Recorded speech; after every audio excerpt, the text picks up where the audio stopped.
Hello everyone, আশা করি তোমরা সকলে খুব ভালো আছো। আমিও খুব ভালো আছি। ওই যে বহুদিন পরে নিজের ভয়েস দিয়ে তোমাদের সাথে ভিডিও শেয়ার করছি।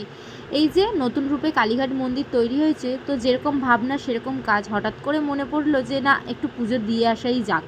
অনেক দিন ধরেই ইচ্ছা হচ্ছে, তো সেরকমভাবেই আমরা চারজনে মিলে বেরিয়ে পড়েছিলাম পুজো দেওয়ার উদ্দেশ্যে।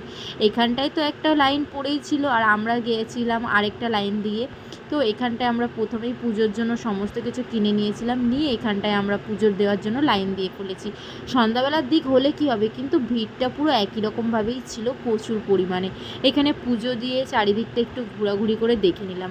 আর ওই যে নতুন ফ্লাইওভার করেছিল, ওখান থেকেও একটু ঘুরে আসলাম।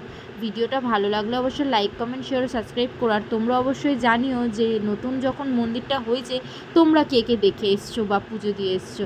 তো আজকের জন্য টাটা, আবার নেক্সট পার্টে দেখা হবে। আর ফেসবুক থেকে দেখলে অবশ্যই ফলো করে দিও। তো টাটা।